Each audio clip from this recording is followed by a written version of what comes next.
and the heat starts right now. Last time on MasterChef New Zealand. Some of the best chefs in the country are waiting for you right now. After 2 sudden death challenges. I think I just maggoted that one. Bit of an understatement, isn't it? 24 became 16. That's one of the worst things I've seen on MasterChef. Bloody good. It is an amazing bit of pork. You are a top 16. Tonight, the top 16 move into the MasterChef mansion. Good luck, and I'll see you at the end. Cheers. They meet some very special guests. The water is extremely hot, and let's just hope it's not over your head. Then face a very different challenge. Who will be on fire? Brilliant presentation, brilliant flavour. I loved it. And who will be the pits? I think it's shocking. They should have never taken it out of the ground. Rest in peace.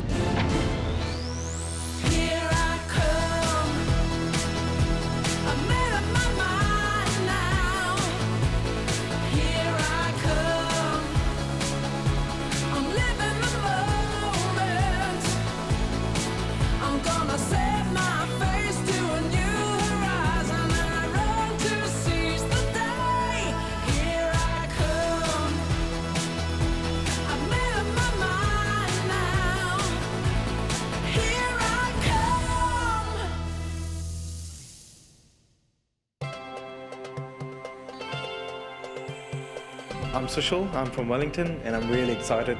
We're driving to the MasterChef house. It's actually a dream come true for me. I've always wanted to be part of MasterChef. As I walk into the house, it's pretty surreal. I'm Chris. My dream is to travel the world writing cookbooks about seafood. I do anything to do with building, and when I get a chance, I always zip out in the boat to get a good feed of fish. Every Kiwi bloke should have access to a boat and a fresh feed of snapper. My name's David. I'm hoping the MasterChef will give me a bit of a foot in the door in the food industry. It's amazing, it's beautiful, a lot better than my flat. My name is Ella. I'm studying food science at Lincoln, and that's all about the commercial production of food. My ultimate goal is to own a food-related business. I've entered MasterChef for the experience, and I'm going to try my hardest to win. Walking into the house, I'm pretty over the moon actually. Pretty cool, eh? My name's Elliot Brooks. I'm hoping to do very well in this competition. You pick some mandarins. My ultimate dream after I win MasterChef is to run a little local produce deli with Greater Wellington products. Yeah, I'm pretty competitive. I hate to lose, so I'm going to give it my best shot and hopefully come out successful. I'm Paula. Saying goodbye to my family was pretty hard today. My son was crying and gonna miss me, but I'm doing it for them and they'll be really proud of me. The first thing I see is quite a few animals around. I am Suzanne. I'm from Auckland, but originally from Austria, from Vienna. I entered MasterChef because I'm really interested in cooking. So I'm sure I'm gonna miss my husband and my dog and my birds, but I'm very determined to reach my goal, I can tell you that. I'm Kelly, and I'm an interior designer, and I'm a mum of 2 little girls. I really do want to win, just to prove to myself that I can do it. When I see the kitchen for the first time, I'm thrilled. It looks modern, slick, well-equipped. I'm Vanessa Baxter. I'm a mum of 2 boys, Christopher and Morgan. My children really encouraged me to try out for MasterChef.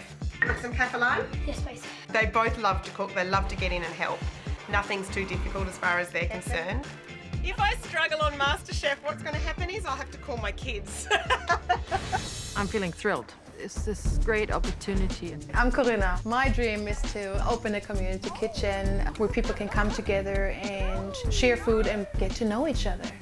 Wow. Oh, wow. I'll be doing yoga out here in the morning. Yes! Anyone wants to join me? I'm Aaron, and I'm definitely thinking, wow, we're going to be here for a while. Who knows? I'm certainly hoping it's going to be right to the end. Oh my God, look at that ship. It's truly blessed to be able to come and stay in this house. I'm Serena. I'm going to fight to the bitter end. Wow, cool. I'm just in shock and amazement of how cool this place is. I'm Michael, and I'm hoping to get obviously to the number 1 position. I'm thinking this is a bit flash. I'm from Tauranga, from the coast. We're used to weatherboard batches. Is this a fire pit? And Dana. What I'm hoping to achieve here is to get better at cooking and ultimately win MasterChef. I managed to bag myself a bed right at the back of the house, away from all the noise and stuff. This is us. See you guys. Bye. My name's Rahel. I'm a real estate student. I feel privileged. It's an honour to be in the top 16. I think I might stay here because it is a competition and I don't know if I want to be with the noisy crew. My name is Janice Hayes. I'm quite a competitive person. I think I can definitely go all the way in this competition and I'd be quite disappointed if I didn't. To the MasterChef House 2013. Good luck, and I'll see you at the end. Cheers. Cheers. So we're having a glass of bubbles and a little bit of food just to celebrate being in the top 16. And there's 3 shadows walking into the house.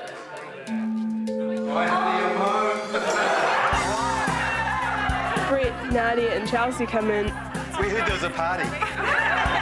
Like our jaws just dropped. Oh my gosh, the 3 winners from the past 3 seasons. We get to talk to them. It's so cool. My only real bit of advice is to make sure that you listen to what the judges say because, you know, sometimes to take a bit of criticism can be a really hard thing. So you've got to kind of grow with it, learn from it, and then when you go into the studio to cook something, you always cook from your heart. So, you know, no matter what you do, put as much love into it as you can.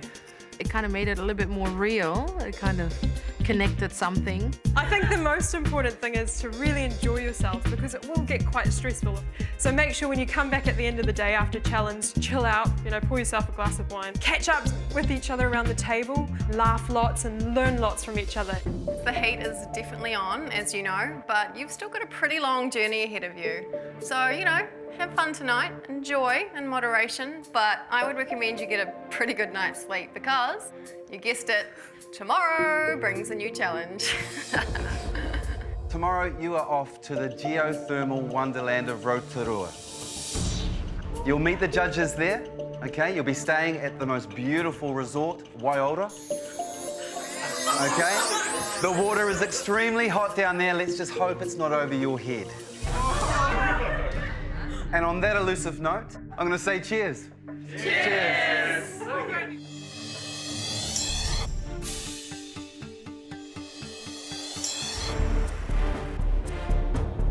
Heading down to Rotorua, I'm really excited about what is going to happen.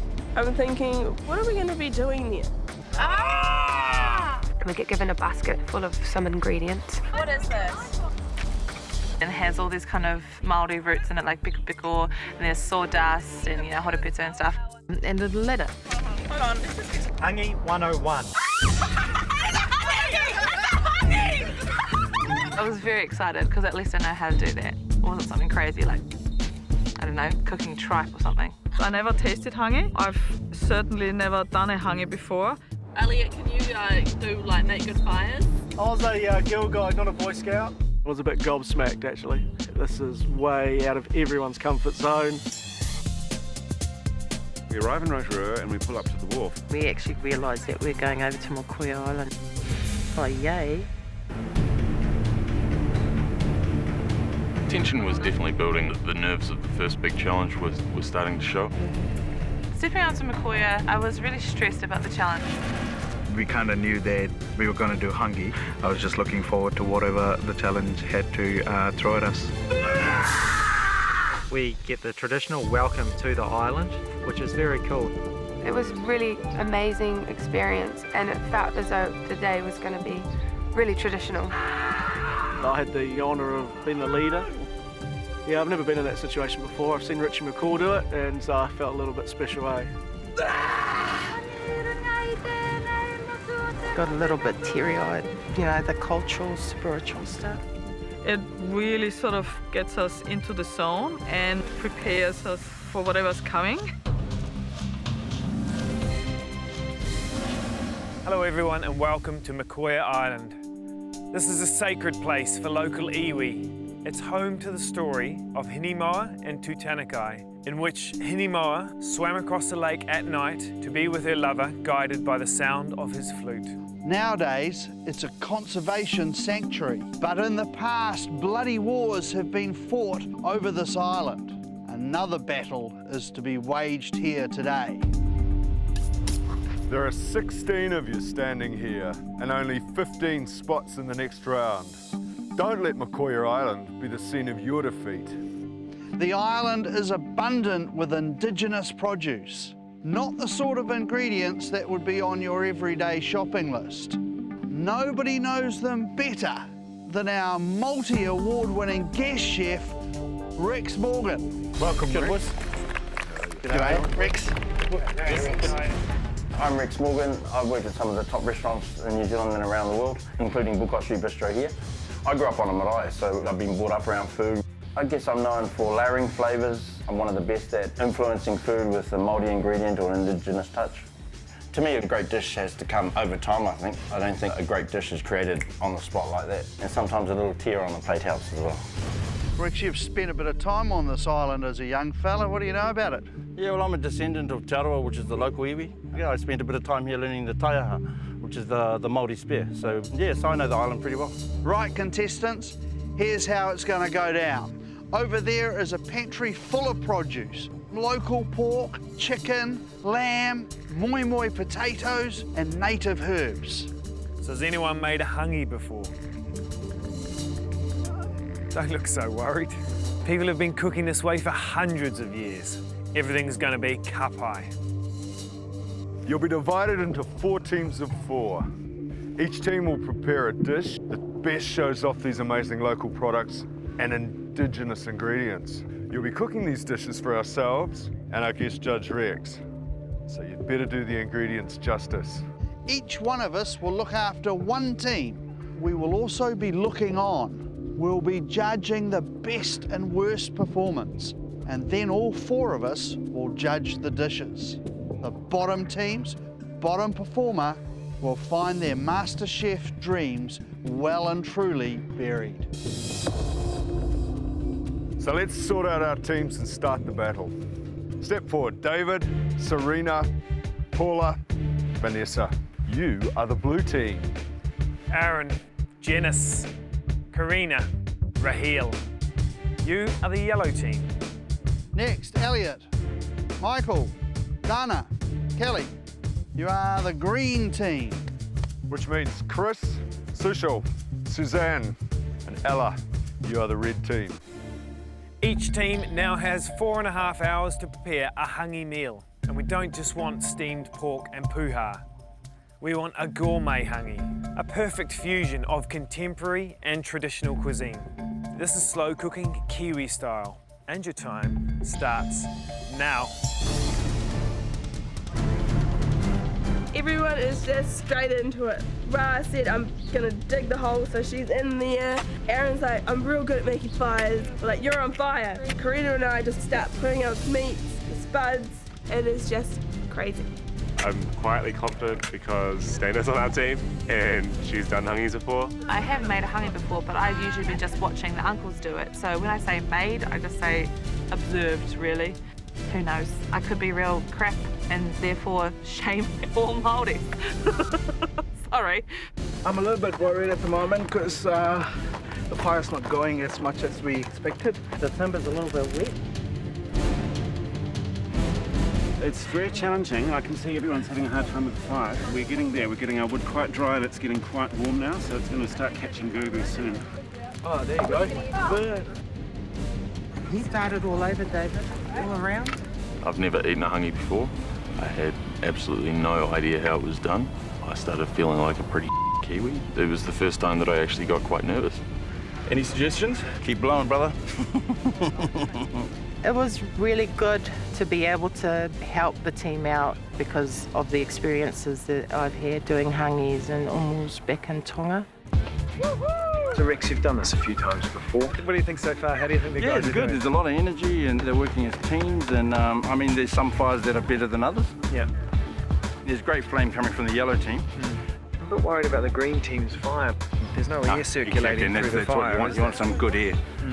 You have a look at the other 3 fires. They've got flame. We're about 25 minutes into the challenge and we still have nothing. There needs to be more air in there. We should have slowly built it, maybe. Yeah. Whatever we're doing is just the fire's not starting. It is completely and utterly crap and useless. In 4 hours from now, we need food on a plate, guys. This hangi will take at least 2.5 hours to cook. Guys, I think you need to have a serious think about this and figure out what you're going to do, because you ain't going anywhere without a fire. In swans Josh, and he goes, so it looks like you're really struggling. I felt like saying, no, we're struggling. Get something burning, and then you're going to be on the road. God, you're making me panic. This is way out of everyone's comfort zone. Straight up, we're being put into a bit of a hot burning pit. We're about 25 minutes into the challenge and we still have nothing. Whatever we're doing, it's just the fire's not starting. I'm a little bit concerned what's going on right now. My thought was just get on with the food prep, so at least we're ready to put it in the fire once it is ready. There was no point for of us trying to get the fire going. We'll get the food done, and if there's no fire, we'll be screwed, so hopefully there'll be one soon. So once it's steamed? So good. Our fire's going really well. Aaron's done such a good job on it. No one else has got a fire as good as us. I start to realise this is going to be me for the next quite a long time, just keeping this fire burning. I'm sort of hoping the rest of the team are going okay on the prep. In the meantime, in the back of my head, I'm thinking I need to be helping with the food too. I can't only do fire. And I know that in a hangi, it's a traditional thing to have like a steamed pudding. We see this in empty coconut cream tin, and I suddenly think, yes, I'm going to do a pudding cooked in the embers in a coconut tin, and that's going to be my particular contribution to the feast. We've got a plan in place as to what we're going to cook. We decided to make a stuffed chicken and a rosemary and thyme-coated lamb. I decided to do a stuffing, which is a little bit maybe with an Austrian touch. From my limited knowledge about hangi, I know people go crazy about stuffing. We're just working as a team, and we're leading ourselves to victory. Dana is really stepping up. I'm clueless right now on building a fire, and she's really taking control and seriously working hard for her team. Thank God it finally catches and we start to get something going. The other teams have already got their fires going well in advance, and we're just hoping that we can heat up just enough rocks for our hangi to cook. We've got a fire right now. I reckon our food's going to be nicer than everyone else's. Your food could be nicer than everyone else's. It's got to be cooked, It's got to be cooked. An hour and a quarter has gone, everybody. Everything looks like it's really under control down there. If we give it another 20 minutes, we'll definitely have enough heat to get the hangi going and produce something delicious. Rex, we're an hour and a quarter into it, and we've gone from producing 4 smoke signals to 4 fires at long last. So I think we're actually going to get some food. Hopefully it'll get cooked. Seeing some exciting flavours out there. What's it called? Harapito. They're getting that kawakara and the horapito. Oh, that's so good.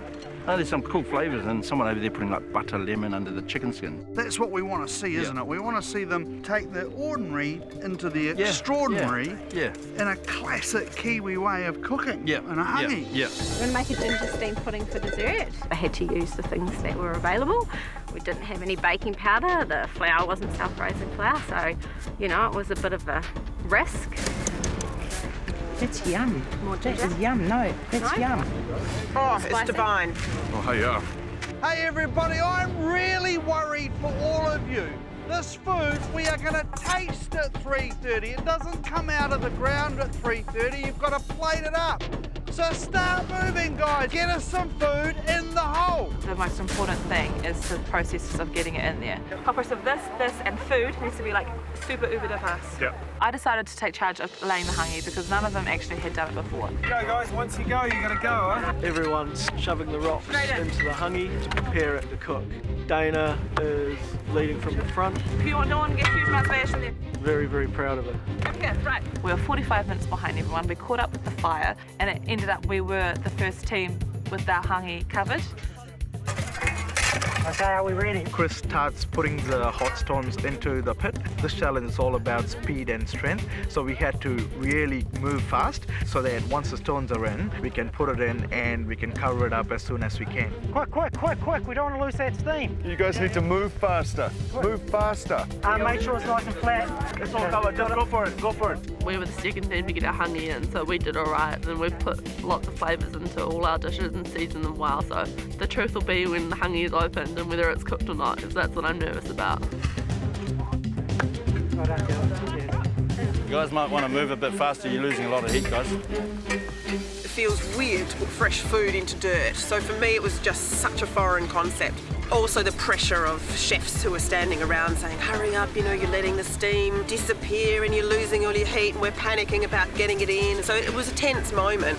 Look around, everybody else is putting dirt on things. Let's get it in, guys, come on. All of a sudden, all the other teams had already got their food into the pits. So I just started rolling the rocks in. They're quite hot little buggers. Moist, right? We are the last team to get ours in the ground. At this point, I'm pretty worried that our food is not going to be cooked because it's not like we can take it out of the ground and put it back in the oven. Last one in, but you guys are going to be good. Nice work. Team effort going on here. It's good to see. We closed everything up, dirt on top. And we thought, great, we've got 2 hours to tidy up a little bit and do nothing, just enjoy the surrounding. But there's always a twist, there's always a surprise.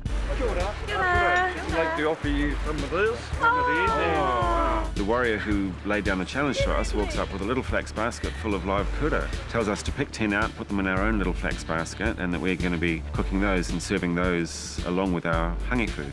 Man, that's what I call one hell of a treat for these guys to be cooking freshwater little crays. I mean, they're so delicate, you know, they're like langoustine or prawn, freshwater prawn. It'd be interesting if some of them serve it whole, take it out of the tail, split it down the middle.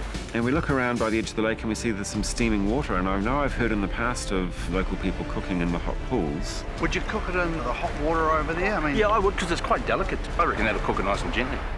I have absolutely no experience in cooking in a thermal pool. I know that the temperature is 55 degrees, so I've got to try to judge how long the kura will take, but to be honest, I didn't have a clue.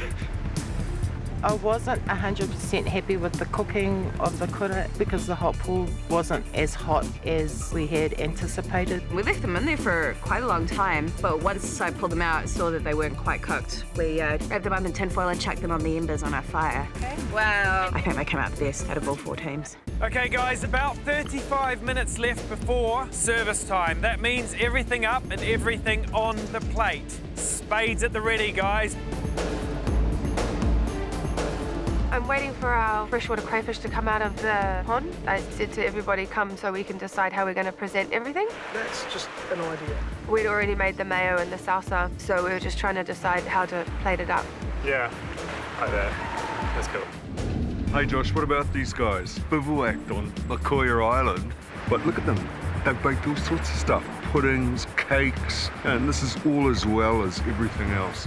The whole thing's that whole can-do Kiwi way of doing things. It's campfire cooking. I love it. Yeah. The thing is, who the hell's going to go home? This is just so hard to pick.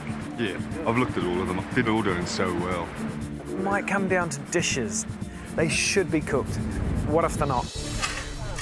You sure now's the right time to be taking it up? Yeah, definitely.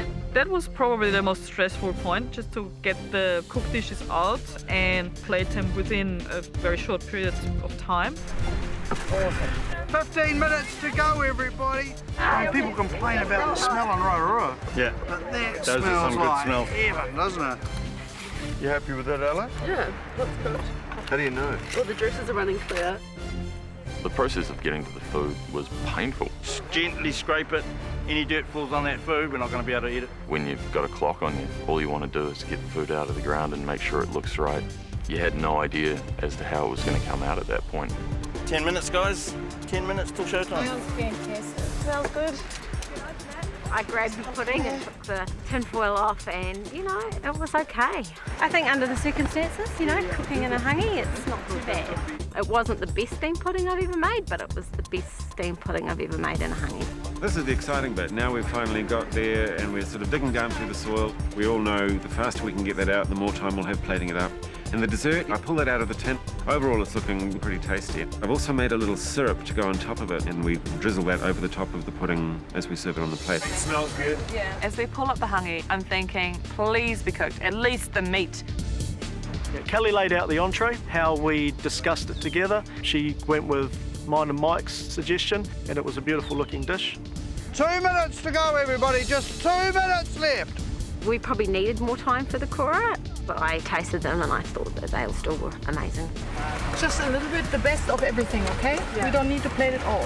1 minute left, everybody. You're down to the last 60 seconds. We're kind of just trying to assemble it as prettily as possible. And Elliot is getting really worried about presentation. But I said to him, it's a hangi. If we put this on a marae, I'm pretty sure they'd be like, this looks delicious. Pretty ugly plate. I'm not happy with the presentation, but it's all right. 5, 4, 3, 2, 1. Step away from the bench. Oh my God. We feel pretty confident that we've done a good job. We had a plan at the start and we really achieved everything that we wanted to achieve. Yeah, awesome. Wow. I am just so proud of what we have achieved, and I can't say a short time, but it went super fast. I've never seen a hangi before, so if this is the first one I've ever seen, I'm pretty stoked with it. I think we worked really well as a team. We really communicated. We all made sure that everybody had a say in everything we did. Mostly I'm just a little bit concerned that we haven't quite got enough seasoning in there. It's all right. It's okay. Yeah. Hopefully. I'm feeling a bit nervous. I don't think it's seasoned well enough. We're looking at 3rd or 4th. I think if we're 4th, I think I'll go home. I've under-seasoned the food, so I could be seeing my wife and daughter very soon. We're taking the food to the judges, and Elliot grew more worried and more worried because he believed there wasn't enough seasoning. I'm feeling pretty down on it because I've done the meat. It's undersalted. Do you want to just briefly explain the dish? So the freshwater crayfish is sitting on a salsa with dill mayo, and there's pork both ways. So you've got pork on a yam mash with apple puree on top, taro with chili and coconut cream, and your pork was done... We've got diced pork, basically try to make a sausage out of it. And we've got a red onion, 2 cabbages and apple coleslaw. I did the lamb. I also did the chicken. And who did the presentation of the kura? I was a bit gobsmacked, actually. Kelly laid it out how we asked her to, but Kelly decided she'll take all the credit for it. Well, I think it's sensational. Well done. In my terminology, plating means putting elements on a plate, and that's what I did. She didn't cook any of the components on the dish, and Kelly went, I did. All right, leave us to taste. Thank you. Thanks. Chucked under the bridge. Team challenge? Really? Try that. Great.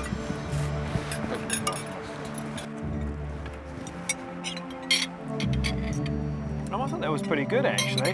Yeah, I have to agree. I think the entree's sensational. Brilliant presentation, brilliant flavour. And to be able to produce a dish like that out of a thermal pool, good work. I loved it. The hangi was nice. Not too smoky on the whole hangi-style cooking of it. I wanted more seasoning. I just found it was a little bit bland, some of it. I thought the degree of cooking of all the vegetables, including the taro, was good. What I liked was the sausage, which wasn't really a sausage, but it actually had a nice bit of kawa through it, but it definitely needed a little bit more salt. If this entree is like the first dish that we got today... That is a hard act to follow. Absolutely. I think we're in for a good day's eating, guys. Right. As I walk up to the judges, I am so happy with my team. I think we've presented them with some really nice hangi food, but made a bit more upmarket. This is a pork roulade with an Asian-inspired spicy marinade. Coconut, lime and chili chicken. And then we have lamb stuffed with butter, garlic and kawa leaves. Tell us what the dessert is. It's a lemon and ginger pudding, and it's got kawa and lemon syrup drizzled over the top with ember grilled bananas. I'll tell you something, you know, at the start of this series, I wondered whether you guys were as good as what they were last year. But when I look at this food, I can tell you for sure, you guys are every bit as good, because this is a feast fit for a king. If it tastes half as good as it looks, you're in good shape. Well done. Thank you. Thank you. Enjoy. It was great feedback. Very happy with that. We worked hard. It smells good. It does, eh?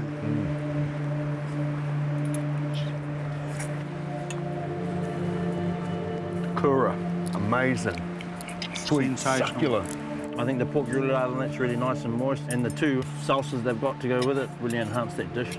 The lamb hasn't quite worked out. The chicken's nice, but it just needs a bit of salt. Do you get the coconut and the chili with the chicken? I'm not getting any chili with the chicken, but what the coconut cream has done, it's made it really moist. Tender, yeah. Which is what it's for. It's my dream hangi, I like it. No, yeah. It's still got pudding to go. Yeah.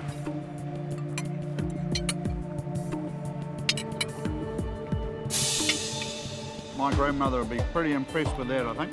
That pudding's very clever. He actually cooked it in the water. He cooked it in the water? Yeah. How do you get the outside so brown? It was in the can, and then it went in the fire. A massive blob of sort of whipped cream, and that would be me. Hey, Josh, fling it down here again, will you?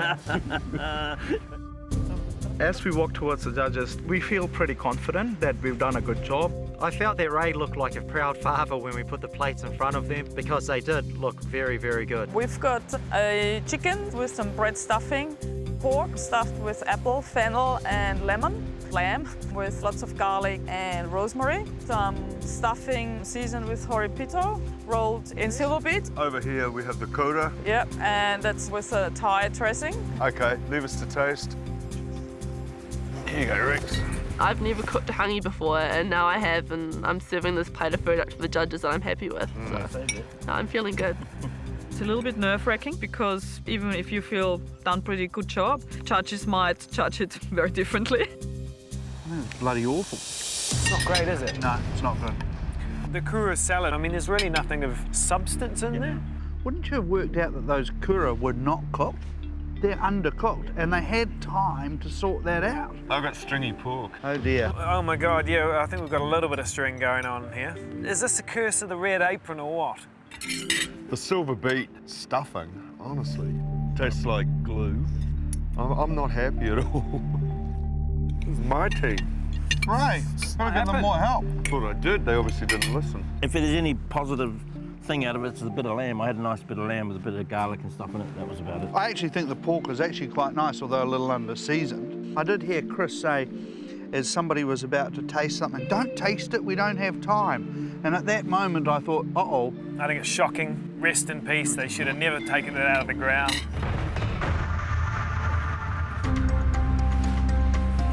Presenting to the judges was nerve-wracking. I think what we did was really, really good, and I'm proud of it. I feel good about it, so it's what my gut's telling me. So we've got the lamb, chicken and pork, and it goes with the condiment of the salad on the side, which is fennel and apple. Who steamed the kura? I did. You steamed it in the little thermal bath? Yes, I did. How did it go? It was really good, but it was hard to find the hottest spot. Paula, what's the dessert? Manuka honey and ginger steamed pudding with a pineapple and mint sauce. Did you cook the steamed pudding in the hangi? Yes. Fantastic. With regards to the food, we were pretty much all responsible in general for everything. So if you lose, we send you all home?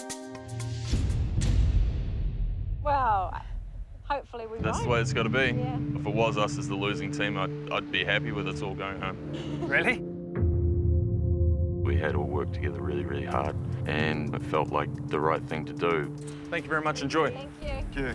I felt really confident that our team had done really, really well because I tasted everything myself. The coda's not cooked. I mean, you can see it's not cooked by the colour.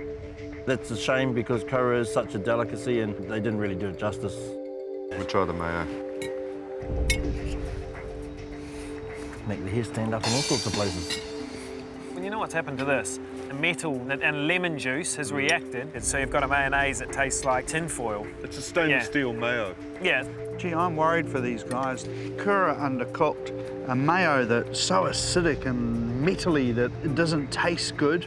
I might give the dessert a go, what do you think? I love the little pudding, but what I would have wanted was custard or something soft and creamy with it. You know, we've had two sensational teams today and two that I think are in trouble. And, you know, these guys are almost protesting and say, if we're the worst team, we'll all go. I'm wondering whether perhaps they are actually all going home. I stepped forward and foolishly said that if they were going to send one of us, then they'd have to send all of us. We don't think we're going home. If we're going home, it looks like we all are. It's really important for me to be not eliminated. I've given up a lot to come to MasterChef. I know that our flavours were delicious. I just hope we're not the bottom. There was nothing food-wise that would throw us out. I'm pretty confident to stay. I think we'd be surprised to be the losing team, but, you know, you can't be overconfident. If we're third, I'm happy because I'm not going home. If we're fourth, I'll go home. Kelly's taken responsibility for probably the best looking dish of the day, and I've under-seasoned the food. We walk into the elimination wearing our team colours, and you never know what's going to happen. Nobody's safe. Hope our team has done well enough. Facing the judges again, nervous levels, you know, comes up a little bit. It's very hard to go up there as a team when you know that there's other team members that didn't think that I was playing team player. Well done, all of you. For most of you, cooking at Maui Island was a bonanza of new experiences. It was probably the first attempt at laying a hangi, and most likely the first time you've used a thermal pool as a natural broiler. Sadly, someone will be going home today. I'm crapping myself. Like, my breathing is so loud and I actually feel like I'm gonna have an asthma attack. There were definitely two standout teams, and overall many of the dishes rocked, but one or two were the pits. Green team and the yellow team, please step forward. My heart is like pounding, it's like in my stomach or in my ass, I don't know where it is, but it's doing something anyway. I was like, oh God, Green team, well, you guys did me proud. The kura was absolutely fantastic. The presentation was great.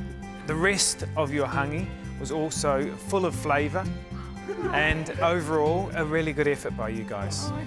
I was a little bit taken back. I wasn't sure whether I was hearing things correctly or not. Good effort. Take a seat. Thank you. Elliot reached out to grab my hand as a kind gesture of well done, so it's nice. And then it's our turn. Yellow team, I said that your food looked like it was fit for a king. It was a hangi feast. Well, I tell you what, it tasted like one too. Every component on that hangi dish tasted fantastic. And without a doubt, the best kura of the day by a country mile. Absolutely delicious. And the cake, oh my God. That could go on any restaurant menu. It was sensational. Take my hat off to you. Thank you, Chef. You do feel empowered and you've done a good job and you think, yeah, maybe I can do this. You're really chuffed and then you're thinking, oh, there's two more teams standing there. Red team, blue team, your dishes were the bottom two, but only one team is rock bottom in this challenge. I was really surprised that our team was actually one of the two bottom teams. I still think we did a pretty good job, but obviously not good enough. Even though I felt like I was taking ownership, the red team, it was a big disappointment. There was way too much faffing about. While the rest of these guys, they were using their time really constructively to make dishes to a MasterChef level. Your hangi plate, it looked good, very neat and tidy, but I'm afraid the tastes just didn't follow through. The salad was sad, it was a travesty. The kura was undercooked. Suzanne, the silver beet stuffing, it was like glue. It had hardly any flavour. I seasoned it quite well, actually. I thought it was all right, but obviously that was not the general opinion. Simon said that he heard you say, Chris, we don't have time to taste this. Well, you're the lucky ones. Perhaps that hangi should have stayed buried. Blue team, on a positive note, you made 3 dishes, but unfortunately, Rex failed to find anything outstanding about any of your dishes. If they didn't like what we put up, they didn't like what we put up. Myself and the rest of my team were happy with things, so. Your kura was obviously undercooked. And eating the mayo, it was like eating tin foil. It was so acidic. I thought it was nice. Everybody else in my team tasted it, so if that's the feedback, that's the feedback. Overall, it was bordering on appalling. I'm just a little bit shocked. I didn't expect us to be in the bottom 2 teams. Are you still all happy about falling on your swords if you are the bottom team? Definitely. All of you? I am. So if you're the bottom team, all 4 of you want to leave the MasterChef kitchen. I stick by what I said yesterday.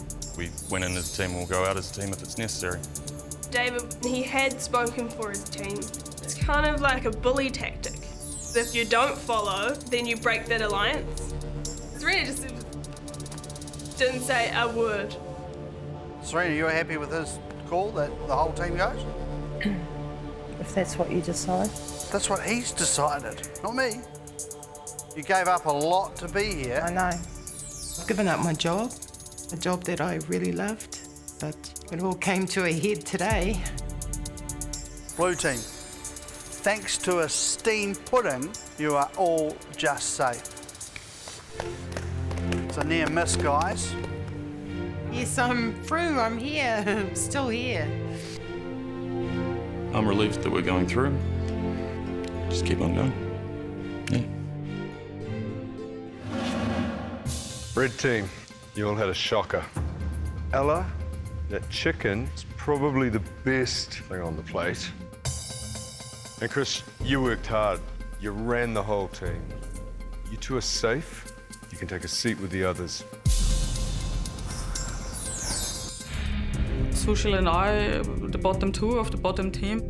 This competition means so much to me. Going home would be my worst nightmare. Suzanne, I was really surprised that you made such a bad job of what was essentially a traditional Austrian dish. You know, your heart starts pumping and you've got butterflies in your stomach. Sushil, it was a very close call. I was praying to God that there was something that's gonna save me.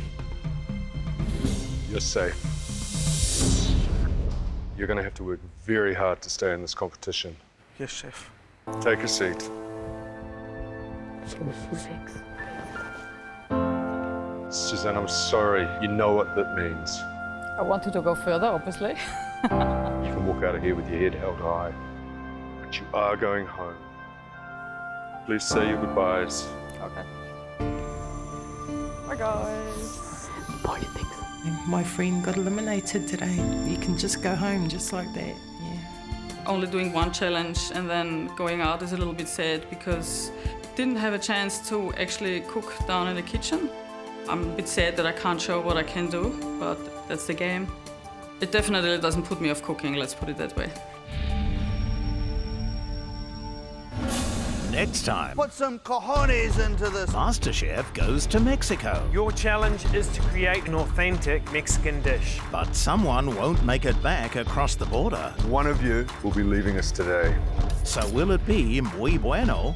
That's one of the nicest ceviches I've ever tasted. Or adios? There's nothing Mexican about it. I'm speechless.